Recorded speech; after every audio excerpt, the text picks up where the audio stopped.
But when the wealth comes later, it'll be a completely different type of wealth. You'll be in a different place to actually be able to handle that wealth. And this success that you'll experience in your late 20s, early 30s, and how effective you'll be in that will be completely different because you sacrificed to get there, because you didn't cut corners, because you built that base. And when that race came, you crushed, you set PRs, your heart rate was low, it was comfortable. What would have been true suffering became calculated comfort. I was just having coffee with a new friend of mine. We were having a conversation about how to better reach high schoolers or kids in that age demographic. One of the approaches I took was essentially relatability. You need to be able to relate to these kids. These kids need to know that you understand where they are, that you haven't forgotten the experiences they're going through. So through that trust, they can actually listen to you and be guided by you. One of the big difficulties that I voiced in this coaching business is I am trying to reach young men, not high schoolers, men in their 20s, offering something that's so very countercultural. It goes against 90% of the content they're consuming. Content that tells them that they need to be wealthy, to be happy, that status is the ticket to finding women. They can get a Lamborghini if they put their head down and they work and blah, blah, blah, blah, blah. Things that I have experienced in my life. I have a platform to speak on. And not even in my own experience, I know plenty of these people who are unhappy. The question isn't, is what I'm trying to guide these young men in correct and accurate? The question is, how do I get these young men to understand me? How do I get these young men to borderline sacrifice that abundance that they're dreaming of today for a much more abundant lifestyle in a couple years, in 5 years, in 10 years, in their 30s, right? That's really tough. That's the big difficulty. And the same thing applies to high schoolers, right? Once you can relate to them through vulnerability, through transparency, it's really difficult to convince these kids that the sacrifices they need to make in high school to better themselves later, it's such a difficult sell. I was on a run the other day. If anyone knows anything about the nerdy aspects of running, long distance running predominantly, I guess performance running, then you know what an aerobic base is. As someone who is trying to excel and has become hyper obsessed with running, I get quite frustrated, I can't lie, when I see these really advanced runners, sometimes even professional runners, do 10, 12, 15 miles at a 7-minute pace or a 6.5-minute pace, and their average heart rate at the end is 130. Like, I see that and it actually makes my blood boil. Why? My heart rate is already at 130, 135, 5 minutes into a run where I'm running at a 10-minute pace. And so in this frustration, I need to do whatever is necessary so that when I'm running a 7:30 or a 7-minute mile or even a 6:30 mile in some sort of workout, tempo, splits, whatever it is, I'm not dying.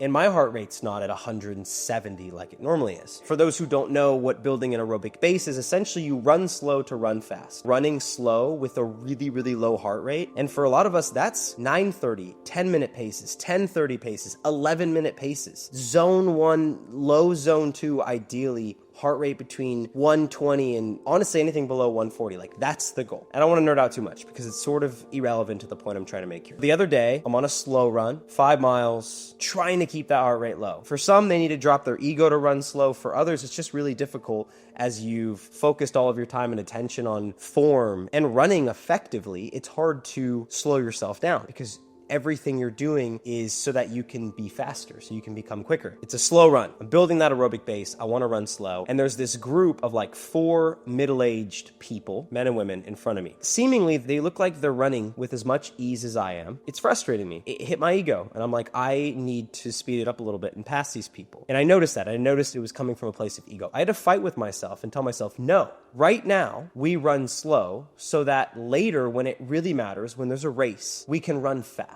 And boy, did I not realize in the moment how applicable that is to life. In that moment, putting my ego aside, appearing slow, I'm building something that's going to benefit me in the future. I'm sacrificing something valuable to me now, speed, or how quick I appear, how much of an advanced runner I appear. I'm sacrificing that now, which is honestly unimportant. Who cares? So that in the future, I benefit from the performance, right? I build that base now. I benefit later in all these other aspects that I'm trying to be impressive in now. I will be impressive in later. Again, don't care what anyone thinks of you, but in the grand scheme of things, right? We all struggle struggle with ego and pride. Let's imagine you do care what those people think about you. It's better that they see you running slow now and see you crush a PR at the half marathon or at the 10K because you put in the work building that base. You put your head down, you sacrificed speed, you sacrificed pride and showing off and looking cool. You sacrificed all those things in development, in building, to build that base so that when the time comes to actually run fast, it pays off. If you're speaking to high schoolers, you need these kids to know that there is a true payoff if they don't spend their entire adolescence partying, that chasing after women and lust, these things have true repercussions. And alternatively, the behavior that opposes that has benefits that will pay off. They just won't pay off today. They'll pay off when you get married. They'll pay off when they have control, self-control. That if they just focus on their health and what they put in their body, and if they make it to the gym, that one day they'll have that self-confidence and they'll feel comfortable in their skin and they'll have an improved quality of life. Not today, in a year, in 2 years, in 3 years. And so you have to build that base. You have to make choices today that aren't going to benefit you today, that aren't going to pay off today. That's the principle here. And so when I'm speaking to these young men who are so caught up in business and finances and getting rich, I need you guys to know there are going to need to be sacrifices made today for a payoff tomorrow. And I know within the world of business, that's also preached. The problem is it's preached totally wrong. It's so ass backwards because what they're preaching is sacrifice all the other important aspects of your development now so you can get rich. And it's quite the opposite. Make sure you secure your financial freedom, but sacrifice that willingness, that need, that desperation to look wealthy, to be wealthy, to have that partner dynamic that's really shallow where your partner only cares about you because of your status or your wealth. Sacrifice those things now. Focus on your development. Reallocate your time to your development. Imagine your development being building that base. Become well-rounded. Develop your character, develop your health, develop your fitness, your communication, your intelligence, your emotional intelligence. Develop that now and the wealth will come later. But when the wealth comes later, it'll be a completely different type of wealth. You'll be in a different place to actually be able to handle that wealth. And this success that you'll experience in your late 20s, early 30s, and how effective you'll be in that will be completely different because you sacrificed to get there, because you didn't cut corners, because you built that base. And when that race came, you crushed, you set PRs, your heart rate was low, it was comfortable. What would have been true suffering became calculated comfort. I think this is such a good formula to apply to most things in life. The most valuable things in life do not come easy, they do not come quick, and they always require sacrifice. So anything that pays off today is likely not going to be innately valuable. It's just not. It's not to say that things that pay off today aren't great, right? I could go get ice cream today and I would enjoy it. And that's not a bad thing. I'm not here to condemn ice cream. I could go take a nap and it might be comfortable. I could go binge watch a TV show. I'm not saying the payoffs today are something to completely neglect or completely negate. What I am saying though is if you really want the payoff in a couple years that's going to outweigh that little payoff you're going to get today, if you really want the lasting joy rather than that dopamine hit today that's going to dissipate, then it's today where you need to start building the foundation, where you need to start building that base. It's today where you sacrifice. It's today where you put in the work so that in 2, 3, 5, 10 years from now, you set that PR. You get the actual payoff, the accomplishment, the success, well-rounded success. Am I literally in a shadow right now? The sun says that our time is up here. I hope